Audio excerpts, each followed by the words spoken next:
Welcome to the Multi-Passion Mentor Podcast. This is the place where we talk about everything multi-potentialites deal with day in and day out.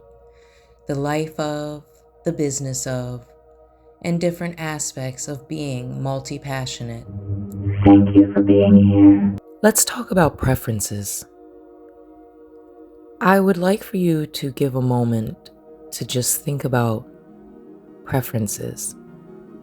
Now, you may have been called picky or particular in your lifetime if you have certain preferences. But if you look at it from a different perspective, you can see that it's really about getting to know yourself on a deeper level. When you spend time going inwards and you start to notice more, you become more attuned. You become more sensitive to things. You know your likes and your dislikes.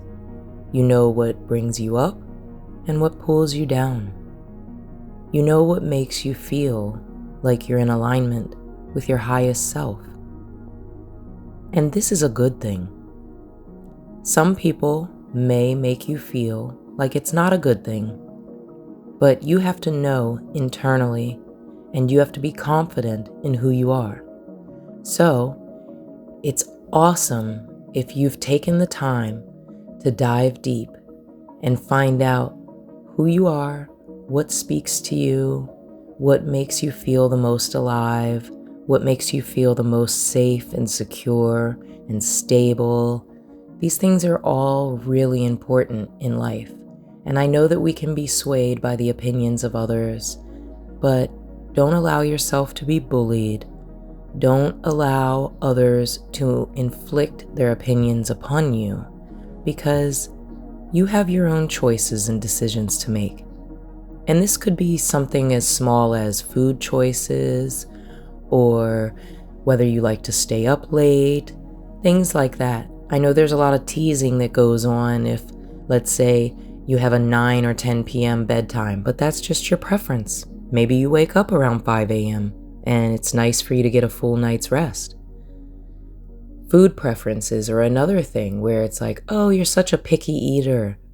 Well, maybe I'm a picky eater, or maybe I get stomach issues when I eat certain things, or maybe some foods will break out my skin, or whatever the situation may be. It's just that others don't always know your reasons. So you need to know your reasons. You need to embrace your reasons, and you don't have to share your reasons with anyone else. That's the thing. Over-explaining and trying to get people on board with your point of view is really just a waste of energy. You're trying to convince them of why you think the way you think, feel the way you feel, act the way you act. It doesn't change anything really, because everyone is going to have their own individual experience of life.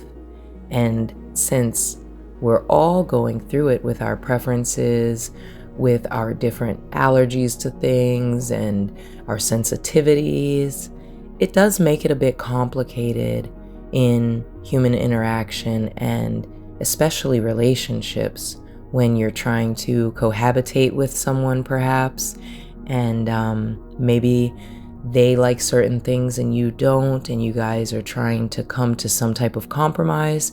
It can be difficult, but the main key here is that you are fully comfortable with who you are, and you know your value, you know your worth, you know that you're not just being picky, you just know what you want. This is Multi-Passion Mentor. Thank you so much for tuning in, Mavens, and we'll see you back here next time. Be sure to visit us on Instagram at Multi-Passion Mentor. Stay inspired.